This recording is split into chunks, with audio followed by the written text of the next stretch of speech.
ನಗರ ವ್ಯಾಪ್ತಿಯಲ್ಲಿರುವ ಪಿಜಿ ಹುಡುಕಿದ್ರು ಪೊಲೀಸರಿಗೆ ಸದ್ಯಕ್ಕೆ ಯಾವುದೇ ಮಾಹಿತಿ ಸಿಕ್ಕಿಲ್ಲ. ಇನ್ನೊಂದು ಕಡೆ ಮಹತ್ವದ ಸುಳಿವಿನ ಹಿಂದೆ ಬಿದ್ದಿರೋ ಪೊಲೀಸರು ಎಲ್ಲ ಆಯಾಮದಲ್ಲೂ ಹುಡುಕಾಟ ನಡೆಸುತ್ತಿದ್ದಾರೆ.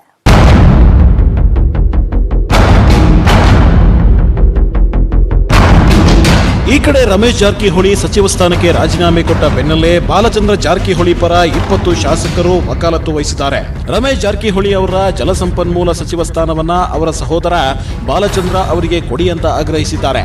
ಈ ಬಗ್ಗೆ ಸಭೆ ಸೇರಿ ಚರ್ಚಿಸಿದ್ದು ಉಪಚುನಾವಣೆ ಘೋಷಣೆಗೂ ಮುನ್ನವೇ ಬಾಲಚಂದ್ರ ಅವರಿಗೆ ಸಚಿವ ಸ್ಥಾನ ನೀಡಿ ಅಂತ ಬೇಡಿಕೆ ಇಟ್ಟಿದ್ದಾರೆ. ಇನ್ನು ರಮೇಶ್ ಪರ ಮಾತನಾಡಿದ ಕಟ್ಟಾ ಸುಬ್ರಹ್ಮಣ್ಯ ನಾಯ್ಡು ರಮೇಶ್ ಜಾರಕಿಹೊಳಿ ನಿರ್ದೋಷಿಯಾಗಿ ಹೊರಬರ್ತಾರೆ ಅಂದ್ರು. ಸನ್ಮಾನ್ಯ ರಮೇಶ್ ಅವರು ಕೂಡ ಅವರು ನಿರ್ದೋಷಿಯಾಗಿ ಹೊರಗೆ ಬರ್ತಾರೆ. ಇದ್ರ ಬಗ್ಗೆ ಜಾಸ್ತಿ ತಲೆ ಕೆಡಿಸ್ಕೊಳ್ಳೋ ಅವಶ್ಯಕತೆ ಇಲ್ಲ. ಅವ್ರ ಮೇಲೆ ಸುಳ್ಳು ಆರೋಪವನ್ನು ಹೊರಿಸಲಾಗಿದೆ. ಅವರು ಹೊರಗೆ ಬರ್ತಾರೆ. ಇನ್ನೊಂದು ಕಡೆ ರಮೇಶ್ ಜಾರಕಿಹೊಳಿ ವಿವಾದದ ಪ್ರಕರಣದಲ್ಲಿ ಕೇಳಿ ಬರ್ತಿರೋ ಯುವತಿಯ ಪತ್ತೆಗಾಗಿ ಪೊಲೀಸರು ಅಲರ್ಟ್ ಆಗಿದ್ದಾರೆ. ಸಖತ್ ಅಲರ್ಟ್ ಆಗಿರೋ ಖಾಕಿ ಪಡೆ ಬೆಂಗಳೂರಿನ ಮೂಲೆ ಮೂಲೆಯನ್ನು ತಡಕಾಡ್ತಿದೆ. ಬೆಂಗಳೂರಿನ 3 ಸ್ಟೇಷನ್ ವ್ಯಾಪ್ತಿಯಲ್ಲಿ ಪೊಲೀಸರು ಸರ್ಚ್ ಮಾಡ್ತಿದ್ದಾರೆ. ಹುಡುಗಿ ಫೋಟೋ ಹಿಡಿದು ಸ್ಪೆಷಲ್ ಟೀಮ್ ಹುಡುಕಾಟ ನಡೆಸಿದೆ. ಆರ್ಟಿ ನಗರ, ಹೆಬ್ಬಾಳ, ಸಂಜಯ್ ನಗರ ಪಿಜಿಗಳಲ್ಲಿ ಪೊಲೀಸರು ತಲಾಶ್ ಮಾಡಿದ್ರು. ಮಫ್ತಿಯಲ್ಲಿ ಹೋದ ಮಹಿಳಾ ಪೊಲೀಸರು ಕೂಡ ಹುಡುಕಾಟ ನಡೆಸಿದ್ದಾರೆ. 4 ದಿನಗಳಿಂದ ಹುಡುಕಿದ್ರೂ ಆ ಯುವತಿಯ ಸುಳಿವೇ ಸಿಕ್ತಿಲ್ಲ.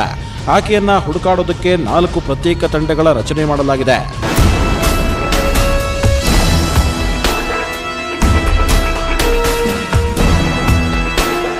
ಯುವತಿಯ ಪತ್ತೆಗೆ ಒಂದು ಸುಳಿವು ಸಿಕ್ಕಿದ್ದು ಆಕೆ ಇನ್ಸ್ಟಾಗ್ರಾಮ್ ಅಕೌಂಟ್ ಸಿಕ್ಕಿದೆ.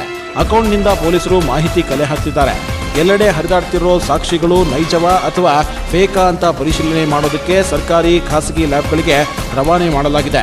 ಇನ್ನೊಂದು ಕಡೆ ಇಷ್ಟು ದಿನವಾದರೂ ಯುವತಿ ಸಿಗ್ತಾ ಇಲ್ಲದಿರೋದನ್ನ ನೋಡಿದ್ರೆ ಆಕೆ ಬೇರೆ ರಾಜ್ಯಕ್ಕೆ ಹೋಗಿರಬಹುದು ಅಥವಾ ವಿದೇಶಕ್ಕೆ ಹಾರಿರಬಹುದು ಅನ್ನೋ ಮಾತುಗಳು ಕೇಳಿ ಬರ್ತಿವೆ. ಆಕೆ ವಿದೇಶದಲ್ಲಿ ನೆಲೆಸಿರಬಹುದು ಅನ್ನೋ ಅನುಮಾನಗಳು ಹುಟ್ಟುಕೊಂಡಿವೆ. ವಿದೇಶಕ್ಕೆ ಹೋಗಿರೋದ್ರ ಬಗ್ಗೆ ಪೊಲೀಸರು ಮಾಹಿತಿ ಕಲೆಕ್ಟ್ ಮಾಡ್ತಿದ್ದಾರೆ. ಆಕೆಯ ಮೊಬೈಲ್ ನಂಬರ್ ಪತ್ತೆ ಹಚ್ಚೋದಕ್ಕೆ ಪೊಲೀಸರು ಟ್ರೈ ಮಾಡ್ತಿದ್ದಾರೆ. ಹಾಗೆ ಆಕೆಯ ಫ್ಯಾಮಿಲಿಯನ್ನ ಕೂಡ ಖಾಕಿ ಪಡೆ ಟ್ರ್ಯಾಕ್ ಮಾಡ್ತಿದೆ ಅನ್ನೋ ಮಾತಿದೆ. ಆಕೆಯ ಸಂಪರ್ಕದಲ್ಲಿರೋ ಸ್ನೇಹಿತರು ಯಾರಾದರೂ ಸಿಗಬಹುದೇನೋ ಅಂತ ಟ್ರೈ ಮಾಡ್ತಿದ್ದಾರೆ.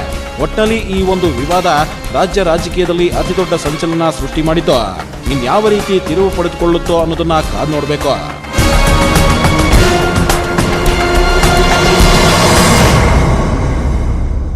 ಅರ್ಜಿ ಹಾಕಿರೋ ನಾಯಕರೇ ಈಗ ಅರ್ಜಿ ಹಾಕಿದ್ದಕ್ಕಾಗಿ ಕಸಿವಿಸಿ ಮಾಡಿಕೊಳ್ತಿದ್ದಾರೆ. ಇನ್ನೊಂದ್ ಕಡೆ ವಿವಾದ ಪ್ರಕರಣದ ನ್ಯಾಯಾಂಗ ತನಿಖೆ ಆಗಬೇಕು ಅಂತಾನೂ ಹೇಳಲಾಗ್ತಿದೆ. ಇದಾಗಿತ್ತು ಈ ಹೊತ್ತಿನ ವಿಶೇಷ. ನೋಡ್ತಾ ಇರಿ ನ್ಯೂಸ್ 18 ಕನ್ನಡ. ಜಾಲ ನಮ್ಮದು, ಬಲ ನಿಮ್ಮದು.